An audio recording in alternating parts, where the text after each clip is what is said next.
Welcome to the Be Ruthless Show, where we have the conversations that other people don't, the conversations that other people won't. I'm your host, Sam Ruth, and I'm ready to make a lot of noise and disrupt things, ruthlessly. Thanks for being here today. Now let's get to it.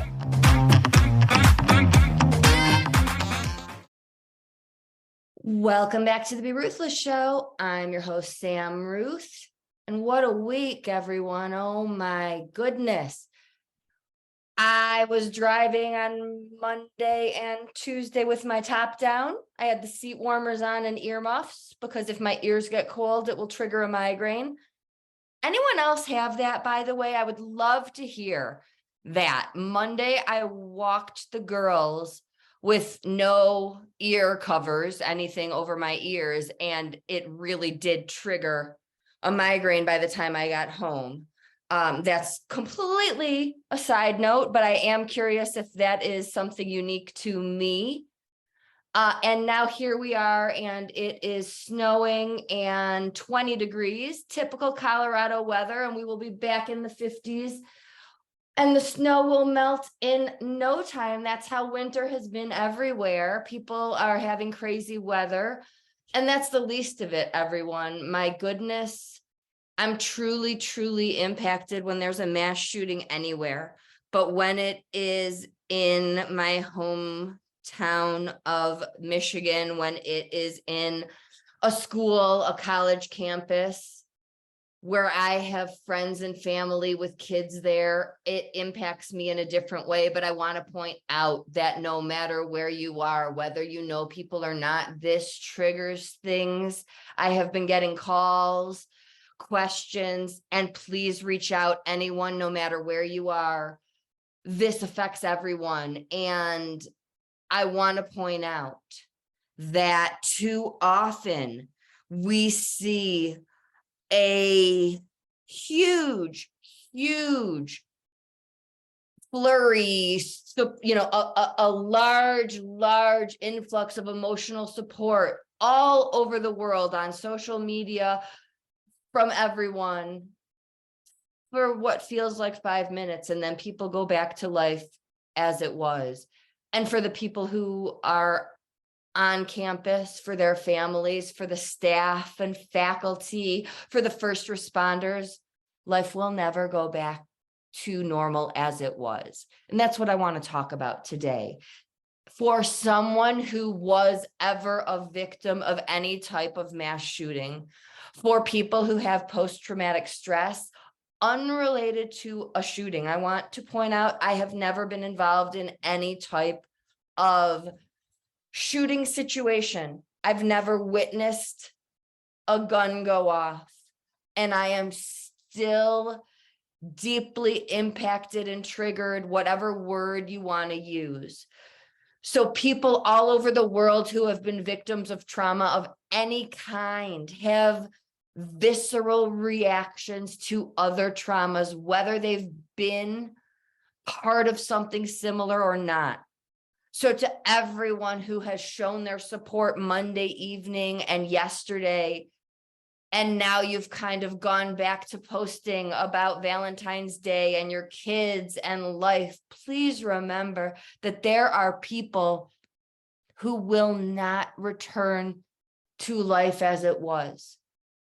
And these people absolutely might have been victims of some sort of shooting event, but there are also people who are struggling, who have never been through something like that. And I want to talk about what we can do. First of all, in the show notes, to anyone in Lansing and your families, friends, I have listed support available on campus to students. In addition, you can reach out to me for resources, for support. Call 988 to get connected with a trained and licensed professional. So many people jump right into talking about gun laws, voting, and while that is relevant and while that is part of the conversation, what we need to be talking about are the things that we can do right now in this moment today. Does it matter who we vote for? Absolutely. If we don't have people in office that are willing to put money towards better mental health care, if we don't have people in office that understand the importance of devoting significant funds to mental health care, to having budgets devoted just for new programs and staff, and calling in people on days that we didn't plan it, change won't happen. So that is crucial. I am not ignoring that, but that doesn't happen today. That doesn't happen in this moment. That's long-term. That's change that we will see down the road. And we have people suffering today. And so I have had people asking me, because I posted the moment I started hearing this news, I posted on Monday evening. And I posted, please reach out. Please reach out if you have questions, if you're scared, if you're having anxiety, if you need support. I don't care where you are. I don't care if I'm not the person that you want to work with. I will help you find that person. I do not have people I refer to in every single city and state of this world, but I have a large network of professionals and friends all around the world who will help me find that person for you. I will work with you until we find that person. I do not want anyone struggling, dealing with being afraid of leaving the house, dealing with whatever comes up for you when we go through something like this. I have friends with kids on campus at Michigan State. I didn't sleep much Monday night because I was worrying about where they were. When we went through 9/11, I have friends in New York. And no one could reach anyone, right? All cell phone signals and technology was out of whack. Until you know your loved ones are safe, it is difficult to function. This is scary. And let me point out, none of the shootings, none of the tragedies that we witness will ever make sense. But this situation, to me, makes less sense than some of the others. This is not a former Michigan State student. This is not someone who was bullied or treated badly on campus. This is someone with no connection or affiliation to Michigan State. Is it okay when someone at Columbine comes back and acts out because of what they went through? No. But can we understand it a little bit more than this situation? Yes.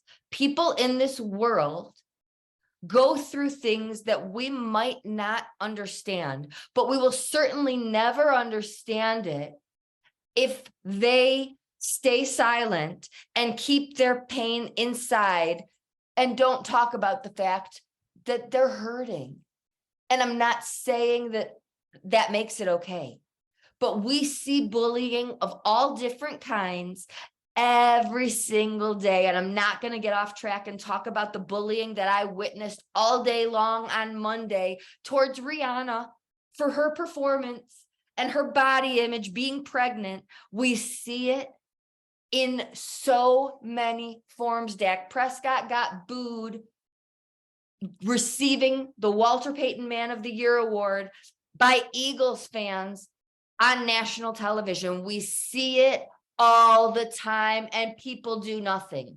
So what can we do today? What can you do as an individual, as a parent, as a teacher, as an employer? I'm not kidding around, guys. This is a big deal and it starts here. We can start saying, I'm having a rough day. I'm not okay. I need to talk. I cannot concentrate on math or history right now. Whether you're a student or a teacher, you can change the lesson plan and say, guys, something major happened and I am going to adjust and we're going to sit and talk about how you're doing today instead of talking about math and the test next week. You can ask your teacher or your students how they're doing. Did you sleep okay last night? Do you have any aches or pains?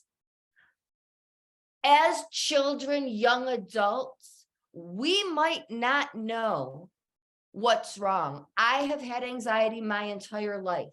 I did not know that it was anxiety for the first 20 years. I didn't put a name to it. I didn't know. I knew that it was different and that something about me functioned differently than others, but I didn't know what it was. And I knew I was going into psychology. We have to help people get things off of their chest so that it doesn't build up and simmer and stew and grow. Think about cooking, right? We leave things in a pot simmering all day so the flavor builds and grows. That happens in our bodies, and in our bodies, it's unhealthy. Think about mold. It's not healthy. And the longer we leave it unaddressed, think about your garbage cans. You put a banana in there and you leave it for a day and the whole can smells, and you stuff more and more and more in there and it gets full and stinkier.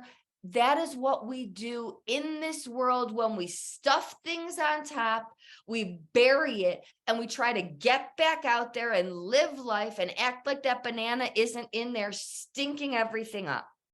So what can you do differently? That one thing is to simply address what's going on. And it might not be comfortable. You might be in a class where your teacher is asking about feelings and you've never talked about them before. You might come from a family or a background or a culture that does not address these things. Many people, cultures, families haven't been taught these things. There's nothing wrong with you. It is awkward and uncomfortable. And I don't want you to sit and think you're different or bad or crazy or wrong. Everything in this life takes practice. We work at it, we do it more, we practice, and we get better. And feelings are no different than any other skill. We learn how to deal with them. We learn how to talk about them. We learn how to express them in ways that don't hurt other people, that don't make us uncomfortable, and we get better every single day. I am still getting better every day, and I've come a long way from where I once was, and you can too. What else can we do? We can tell others in our world that if they're not okay, they can reach out to us, to a friend or family member. My nieces know they can text or call me anytime. Give your friends, loved ones, family members a list of people that they can go to in case they can't think of it on their own. Let's talk about when we're in the thick of it, when we are in our emotions, when we're really anxious, when we're really sad, when we're really tired, whatever that emotion is, that is when it is the most difficult to think clearly. So in those moments, people are the least likely to be able to come up with a solution. So if they have a list, I have teen help cards that are laminated and people can carry around in their wallets with numbers, and I have made my own in this day and age because agencies and companies don't necessarily update them all the time. You can do this at home. We can store them in their phones. We can make a pretty little graphic, whatever it takes, so that and do it for yourself, so that you can have a list to look at and be able to go down that list and say, okay, when I am feeling my worst, it feels great to call mom. It feels great to put on soothing music. It feels great to go for a walk. So you can go down your list and check things off, try them, right? If you're in school, you might not be able to get up and go for a walk. You might. I work with counselors all of the time to create a plan for students who struggle and allow them to have things in place to help them through difficult days and make it so they're more likely to succeed. If your teachers and your counselors don't know that getting up and walking around when you are going through that mental loop in your head, when you are struggling, but it's invisible and no one sees it, if they don't know you need to get up and walk around, they can't let you do that, right? So if we have that conversation and we create a way for you to give your teacher a signal, and you can get up and walk around in a way that teachers, principals, hall monitors know, and you can't do it for hours, but you can do it to clear your head, then you're not getting in trouble. You calm down, you get to a better place. Everyone wants that, but we can't give you that if we don't know. So create these little cheat sheets, these little index cards, or things that you can store in your phone with lists of what works when I'm feeling overwhelmed or anxious or stuck, whatever word applies to you. Bosses, employers, you can't see when people are struggling. You don't know how many people might be running to their cars at lunch or to the bathrooms, texting or calling people saying that they're having a horrible day. Do you have someone on staff checking in with people? It's making me think of the show Billions. Who watches Billions? Right there, they had, I can't think of the character's name, they had a staff psychologist. How many companies have someone on staff? Maybe you don't have someone every day, but do you have someone on call for a crisis? I don't care what you call the staff. If you don't like the name psychologist, come up with a different name. This is what I want our future to look like. Not even all schools have someone on staff. The Livonia schools contracted with me, so I came in for a crisis and for an emergency, and folks, they did have staff available. They are the best school district. I will always refer to them. I was proud to be a part of the team, but their staff was overwhelmed and they knew they needed additional help, so they brought me in. There are schools with no staff and they're not bringing anyone in. Our kids are suffering. Our companies, our adults are suffering. So if you don't have someone available, your staff might be afraid to go to HR if you even have an HR. People don't want to lose their jobs. They need someone to talk to who has their back, who wants to help them keep their job. Do you have a meeting once a week to say what's working, what's not working? Is there anything you guys need? Can we change anything? These are the things we can do today. Do you have an anonymous box where people can leave questions, concerns, things I love, things we can improve upon? These are things we can do today. Even when we don't have a crisis, on a week there isn't a mass shooting. And let me tell you, folks, it is February 15th. And in 2023, we have had more shootings than we have had days of the year. This is the world we live in. I promise you, there are people struggling that are not voicing it to you because they value their job. There are people struggling to get their work done, to meet deadlines, and they might be afraid to come to you and have the conversation because they value their job. We need to have things in place set up so that people can say, I absolutely can get this done, but this week has me shaken up. What can I do it at home tonight and still get it to you by morning? We need to be able to pivot when these things happen, because we need to take care of each other. We need to take care of ourselves. We need to take care of our kids. This is frightening and we can't bounce back. Nothing's going to change if we just talk about it for 5 minutes, talk about gun laws, talk about who to vote for in the next election, and then go on like nothing happened. again, I'm going to say it, these lives, these students, faculty, first responders, they don't go back to normal.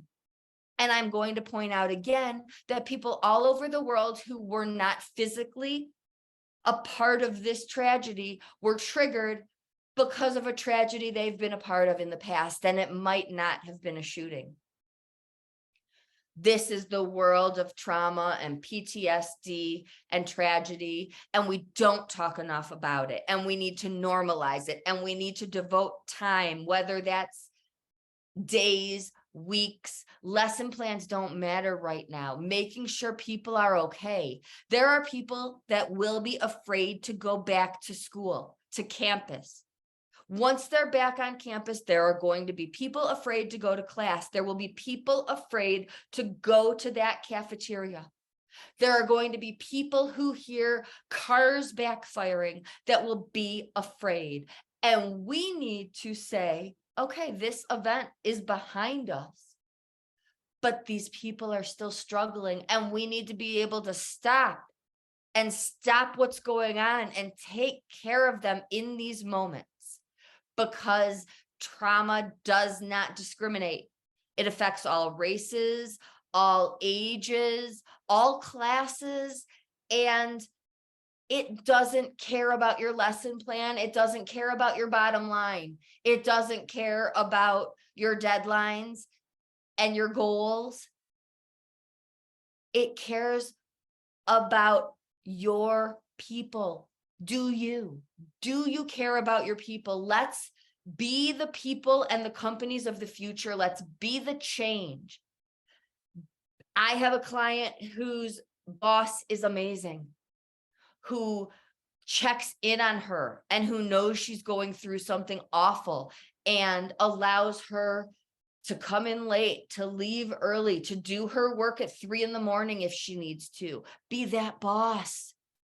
Be that boss that understands that tragedy comes at any hour. It doesn't go according to your schedule.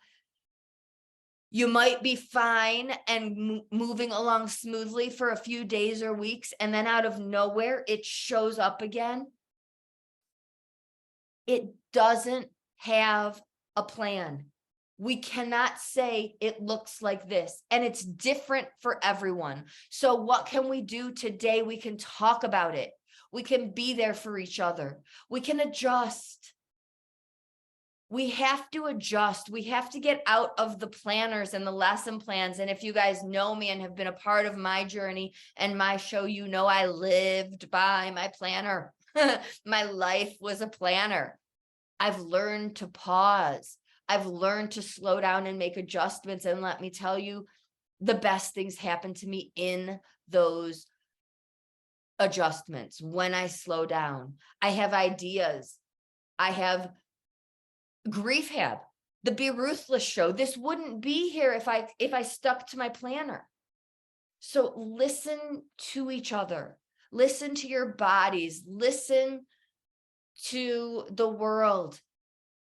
Don't worry about what you think needs to get done. You don't need to know how and why. This was the biggest thing for me. I knew I wasn't okay. I knew I was not ready to go back to work. And I knew with a passion, I knew that I needed to work with Jack Canfield. At the end of 2018, I made the decision to work with him for all of 2019. And I had absolutely no idea why. I had no clue what was next, but I knew that felt right. And I just was going to go with it. And I figured out the why along the way. And let me tell you, that why has also changed.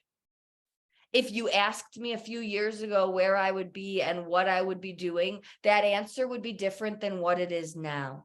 We can't be so attached to those things that we are unwilling to slow down and make adjustments along the way. And let me tell you, for the first 40 plus years of my life, I was too attached to those plans. And in that attachment, who knows what I missed along the way. I did not slow down. I did not make adjustments. And I could have missed 1,000 ideas, 1,000 opportunities along the way because I just kept going. So you don't have to know the why. You do not have to know how your company will change. You can know that it needs to, that you need to be there for your employees. You need to be there for each other. You don't have to know what it looks like now. You can just decide that you're going to be a part of making a difference and being a face of the future, and not being a part of this hustle culture that says, oh my God, what happened Monday night in Lansing was terrible. Sending love, Lansing strong, Michigan State strong. And now let's get back to business. Where is your progress report? And deadline is Friday at noon. We don't have to do that anymore. Just make a decision to make the change, and the why will come along somewhere. Starting that conversation, even just saying things will change, lets the universe know you're open to it, and the ideas might start pouring in. 3 o'clock in the morning, you could wake up with an idea, standing in the shower, and other people will come to you with their ideas because you've started the conversation. That's what needs to be happening now. The conversations. Please, please share your thoughts and ideas with me, sam@samantharuth.com. Again, resources are in the show notes. If you are in Lansing, there is support available. You can always contact 988 to get connected with a licensed and trained professional who will stay on the line with you until you have a plan in place and are connected with whatever support it is that you have called looking for. You can contact me. Even if you don't want to work with me, I will do the same thing. I will stay on the phone with you until we find the plan and the support that you need. You don't even have to know what you need. You can just say, hi, I need to talk. This sucks, right? For the first year after losing Jim, I feel like that is all I said. This sucks. This sucks. And that was true. And that is what I was feeling. And there are plenty of people that responded in a way that I was able to say more. Just don't sit with it alone and suffer more and feel the feelings by yourself. We're all feeling it. And you will find the people that you connect with and that you will want to be around. And you will find the people that you don't, right? That it's trial and error. If you've listened to this show, I talked a couple weeks ago about going on a walk, thinking I was about to meet a bunch of women who would be possible connections. And all they wanted to talk about was dating and why I wasn't dating. And I got myself out of there quickly, right? Not my people. But it was worth a shot. And we all need to find our people so we don't go through these difficult times alone. You can join the Grief Hab community. You can find a group for people who love knitting, right? There are online and in-person groups in this world for just about anything. And you might not know what that is. So many of my clients don't even know what their interests are or what they enjoy. And when I lost Jim, I didn't either. I had no clue what I wanted to do. I was in so much pain that fun was so far out of reach. I wasn't looking for fun. That seemed impossible. So if that's where you're at, if you are in such deep pain, think about things that decrease pain or increase comfort, just a teeny bit. Acupuncture, massage, meditation, soothing music, cooking, any of the things that take it down a notch. And if nothing is coming to mind, I'm happy to brainstorm with you. I do this with clients all the time. And we might just find one thing at first. Eventually that list grows, and I promise you will have a list, and you will find people who have similar interests, and you will find your people. Right now, that might sound just too overwhelming, and I get it.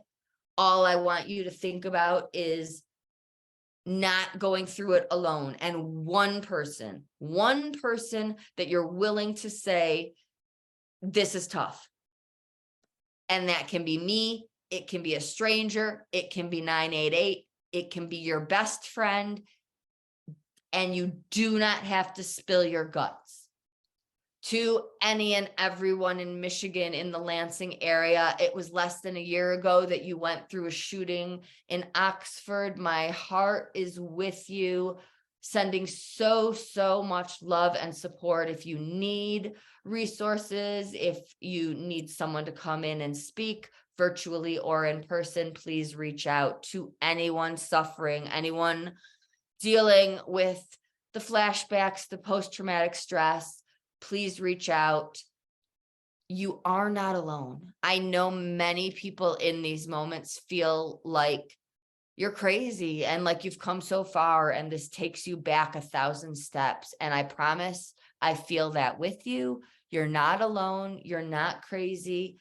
You will get through this, but going through it alone makes it last longer and makes it seem more intense. So think of that one person you can reach out to.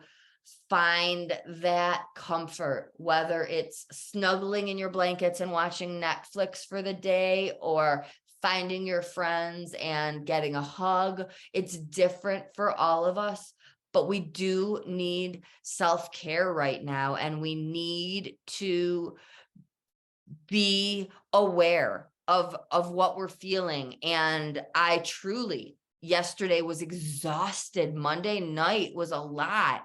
And I was using my heating pad, and I was having, extra hot chocolate and coffee and just things that are soothing for me. So whatever that is for you, listen and pay attention. And if you have to make an adjustment, that's okay. It's a good thing, and good things can come from those shifts. And again, thank you so much for being a part of this community. Please reach out. I love hearing from you. Sam@SamanthaRuth.com. Until next time, always be ruthless. Thanks so much for listening today. Your support means everything to me, truly. If this podcast resonates with you, please do me a favor and join in the Ruthless movement by making some noise and doing one of these 4 things. Subscribe so you don't miss an episode. Tell a friend so we can break stigmas even faster. Leave a review so people can see what you think of the show. And last, if you want to learn more about me and be a part of the Grief Hab community, please head on over to the Facebook group. We'd love to have you. Thanks again for spending your time with us, and see you next week.